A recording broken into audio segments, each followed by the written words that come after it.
జనవరి 1 క్రొత్త సంవత్సరం నామకరణ దినోత్సవమా? చాలా మంది బోధకులు లూకా 2వ అధ్యాయము 21వ వచనమును చూపించి యేసుక్రీస్తుకు 8వ రోజున సున్నతి చేయవలసి ఉంది, ఆ రోజున ఆయనకు నామకరణం చేయటానికి ఆయనను యెరూషలేము దేవాలయానికి తీసుకుని వచ్చి నామకరణం చేశారు అని చెబుతారు. డిసెంబర్ 25న పుట్టాడు కాబట్టి జనవరి 1వ తేదీ అనగా క్రొత్త సంవత్సరం రోజున క్రొత్తగా పుట్టిన శిశువులకు నామకరణం చేయవలసిన రోజు కాబట్టి గుడికి తీసుకుని వచ్చి నామకరణం చేయాలని బోధిస్తారు. ప్రజలు కూడా అది నిజమే కాబోలు అనుకొని అది తప్పనిసరిగా ఆచారంలాగే క్రొత్త సంవత్సరం రోజున కొత్తగా పుట్టిన శిశువులను గుడికి తీసుకుని వచ్చి నామకరణం చేయిస్తారు. ఇది నిజమేనా? ఇది ఎంతవరకు వాస్తవం? యెషువా మెస్సియా అసలు డిసెంబర్ 25న పుట్టలేదు. ఇది శుద్ధ అబద్ధం. చాలా మంది క్రైస్తవులకు ఈ విషయం తెలిసినా గాని ఆ రోజుననే క్రిస్మస్ చేయటానికి అలవాటు పడిపోయారు. అలాంటప్పుడు 8వ రోజు జనవరి 1 ఎట్టి పరిస్థితుల్లోనూ అవ్వదు. పైగా ఆ సంవత్సరంలో ఎప్పుడు పుట్టినా గాని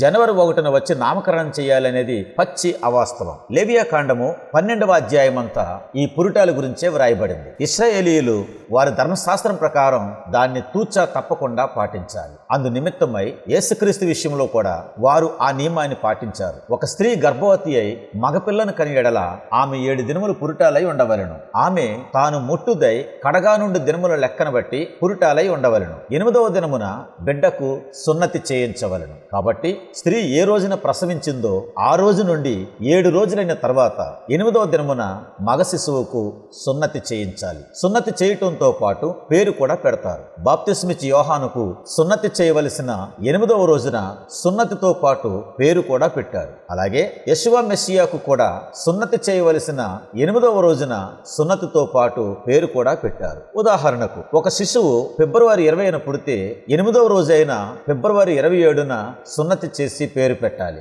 అలాగే మే 2న పుడితే 8వ రోజైన మే 9న సున్నతి చేసి పేరు పెట్టాలి. అంతేగాని ఏ రోజున పుట్టినా గాని జనవరి 1న నామకరణ దినోత్సవం అని ఆ రోజున పేరు పెట్టాలని ప్రజలను తప్పుదోవ పట్టించడం తప్పు. ప్రజలు కూడా నిజానిజాలు తెలుసుకోకుండా వేలం వెర్రిగా నిజమే కాబోలు అనుకొని తప్పనిసరిగా ఆ రోజును నామకరణ దినంగా పాటించాలనుకోవడం కూడా కరెక్ట్ కాదు. అయితే ఆ రోజున వారి పిల్లలకు పేరు పెట్టడంలో ఏమాత్రం తప్పు లేదు. ఈనాడు మనం సున్నతిని పాటించవలసిన అవసరం లేదు కాబట్టి ఆ రోజునే పేరు పెట్టాలనే అవసరం కూడా లేదు. మనం క్రీస్తు యేసునందు అతిశయించటమే సున్నతి లెక్క. కాబట్టి మనము సంవత్సరంలో ఏ రోజునైనా మన పిల్లలకు నామకరణం చేసుకోవచ్చు. వీరు చెప్పే మరొక పచ్చి అసంబద్ధ విషయం ఏమిటంటే మరియా యోసేపులు యెషువా మెస్సియాను 8వ రోజున యెరూషలేములోని దేవాలయమునకు తీసుకుని వచ్చారు అని. 8వ రోజున పురుటాలైన స్త్రీ అసలు పరిశుద్ధ ప్రదేశానికి ఎట్టి పరిస్థితులలోనూ రాకూడదు. లేవియా కాండం 12వ అధ్యాయము 4వ వచనం ప్రకారం ఆమె తన రక్తశుద్ధి కొరకు 33 దినములుండి తన రక్తశుద్ధి దినములు సంపూర్ణ మగు వరకు ఆమె పరిశుద్ధమైన దేనిని ముట్టకూడదు, పరిశుద్ధ స్థలములలో ప్రవేశింపకూడదు. కాబట్టి మగపిల్లలను కంటే 33 రోజులు, ఆడపిల్లను కంటే 66 రోజులు ఆమె పరిశుద్ధమైన దేనిని ముట్టకూడదు, పరిశుద్ధ స్థలంలో ప్రవేశించకూడదు. అలాంటిది 8వ రోజున పరిశుద్ధ స్థలమైన దేవాలయంలోనికి ఎలా ప్రవేశిస్తుంది?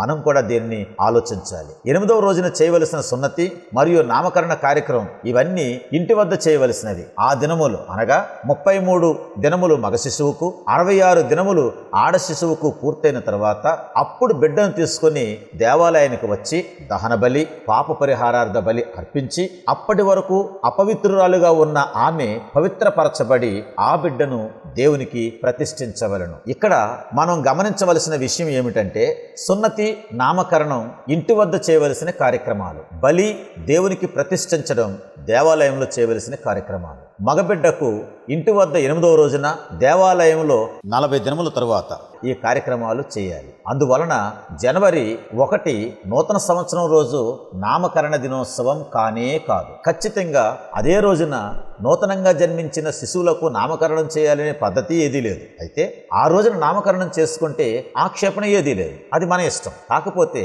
మన ప్రభు అయిన యెషువా మెస్సియాను ఆ రోజున దేవాలయానికి తీసుకుని వచ్చారు కాబట్టి మీరు కూడా మీ పిల్లలను తీసుకుని రండి అని ఒక అసత్యపు విధానాన్ని ఉటంకిస్తూ ప్రజలను మభ్యపెట్టడం లేదా తప్పుదారి పట్టించడం చాలా ఆక్షేపణీయం. కాబట్టి ప్రియ దేవుని విశ్వాసులారా, మీ బిడ్డలకు మీ ఇష్టం వచ్చిన లేదా మీకు అనుకూలమైన రోజున పేరు పెట్టించుకోండి, కానీ దానికి మాత్రం ఈ అసత్యమైన రంగును పొలమవద్దు. అలా పొలమటానికి ప్రయత్నించే తప్పుడు బోధలను ప్రోత్సహించవద్దు. మరో క్రొత్త వీడియోతో మీ ముందుకు వస్తాము.